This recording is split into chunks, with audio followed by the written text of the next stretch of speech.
There's no feeling more intense than starting over. If you deleted your homework the day before it was due, as I have, or if you left your wallet at home and you have to go back after spending an hour in the commute. If you won some money at the casino and then put all your winnings on red but it came up black. If you got your best shirt dry cleaned before a wedding and then immediately dropped food on it. If you won an argument with a friend and then later discovered that they just returned to their original view. Starting over is harder than starting up. If you're not ready for that, like if you've already had a bad day, then what you're about to go through might be too much.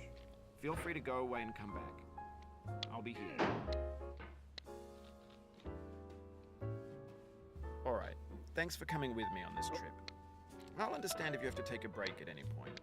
Just find a safe place to stop and quit the game. And don't worry, I'll save your progress, always, even your mistakes. This game is a homage to a free game that came out in 2002, titled Sexy Hiking.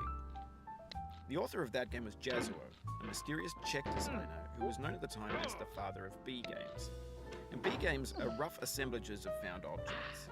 Designers slap them together very quickly and freely, and they're often too rough and unfriendly to gain much of a following. They're built more for the joy of building them than as polished products. In a certain way, Sexy Hiking is the perfect embodiment of a B game. It's built almost entirely out of found and recycled parts, and it's one of the most unusual and unfriendly games of its time. In it, your task is simply to drag yourself up a mountain with a hammer. And that act of climbing, in the digital world or in real life, has certain essential properties that give the game its flavor. No amount of forward progress is guaranteed. Some cliffs are too sheer or too slippery, and the player is constantly, unremittingly in danger of falling and losing everything. Anyway, when you start Sexy Hiking, you're standing next to this dead tree that blocks the way to the entire rest of the game. It might take you an hour to get over that tree, and a lot of people never go past it. You prod and you poke at it, exploring the limits of your reach and your strength, trying to find a way up and over. And there's a sense of truth in that lack of compromise. Most obstacles in video game worlds are fake. You can be completely confident in your ability to get through them once you have the correct method or the correct equipment or just by spending enough time. In that sense, every pixelated obstacle in Sexy Hiking is real. The obstacles in Sexy Hiking are unyielding, and that makes the game uniquely frustrating. But I'm not sure Jazzuo intended to make a frustrating game. The frustration is just essential to the act of climbing, and it's authentic to the process of building a game about climbing. A funny thing happened to me as I was building this mountain. I'd have an idea for a new obstacle, and I'd build it, test it, and it would usually turn out to be unreasonably hard. But I couldn't bring myself to make it easier. It already felt like my inability to get past the new obstacle was my fault as a player rather than as a builder. Imaginary mountains build themselves from our efforts to climb them, and it's our repeated attempts to reach the summit that turns those mountains into something real. When you're building a video game world, you're building with ideas, and that can be like working with quickset cement. You mold your ideas into a certain shape that can be played with, and in the process of playing with them, they begin to harden and set until they're immutable, like rock. And at that point, you can't change the world. Not without breaking it into pieces and starting fresh with new ideas. For years now, people have been predicting that games would soon be made out of prefabricated objects, bought in a store and assembled into a world. And for the most part, that hasn't happened, because the objects in the stores are trash. I don't mean they look bad or that they're badly made, although a lot of them are. I mean they're trash in the way that food becomes trash as soon as you put it in the sink. Things are made to be consumed and used in a certain context, and once the moment is gone, they transform into garbage. In the context of technology, those moments pass by in seconds. Over time, we've poured more and more refuse into this vast digital landfill that we call the internet. It now vastly outnumbers and outweighs the things that are fresh and untainted and unused. When everything around us is cultural trash, trash becomes the new medium, the lingua franca of the digital age. And you can build culture out of trash, but only trash culture. B games, B movies, B music, B philosophy. Maybe this is what digital culture is. A monstrous mountain of trash, the ash heap of creativity's fountain. A landfill with everything we ever thought of in it. Grand, infinite, and unsorted. There's 3D models of breakfast, Gen X's fanfic novels, scan magazines, green screen Shia LaBeouf, banned snuff scenes on LiveLeak.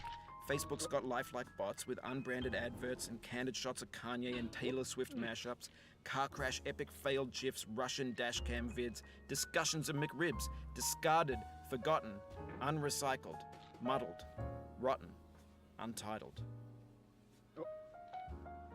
Everything's fresh for about 6 seconds, until some newer thing beckons, and we hit refresh.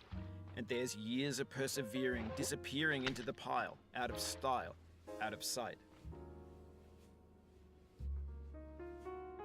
In this context, it's tempting to make friendly content that's gentle, that lets you churn through it but not earn it. Why make something demanding if it just gets piled up in the landfill, filed in with the bland things? When games were new, they wanted a lot from you. Daunting you, taunting you, resetting and delaying you. Players played stoically. Now everyone's turned off by that. They want to burn through it quickly. A quick fix for the fickle, some tricks for the clicks of the feckless. But that's not you, you're an acrobat. You could swallow a baseball bat. Now I know, most likely you're watching this on YouTube or Twitch, while some dude with 10 million views does it for you. Like a baby bird being fed chewed up food. That's culture too. But on the off chance that you're playing this, what I'm saying is, trash is disposable, but maybe it doesn't have to be approachable. What's the feeling like? Are you stressed? I guess you don't hate it if you got this far, feeling frustrated. It's underrated. An orange is sweet, juicy fruit locked inside a bitter peel. That's not how I feel about a challenge. I only want the bitterness. It's coffee. It's grapefruit. It's licorice. It feels like we're closer now. Composer and climber, designer and user. You could have refused, but you didn't. There was something in you that was hidden, that chose to continue. It means a lot to me that you've come this far, endured this much. Every wisecrack, every insensitivity, every setback you've forgiven me is a kingly gift that you've given me.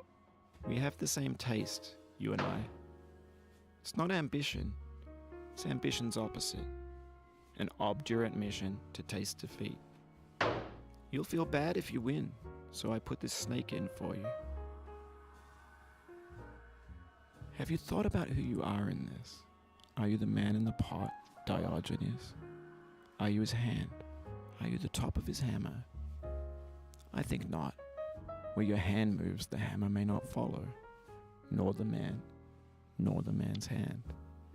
In this you're his will, his intent, the embodied resolve in his uphill ascent.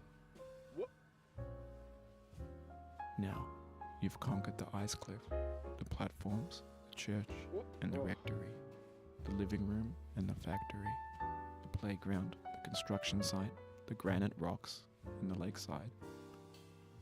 You've learned to hike. There's no way left to go but up, and in a moment I'll shut up. But let me say, I'm glad you came. I dedicate this game to you, the one who came this far. I give it to you with all my love.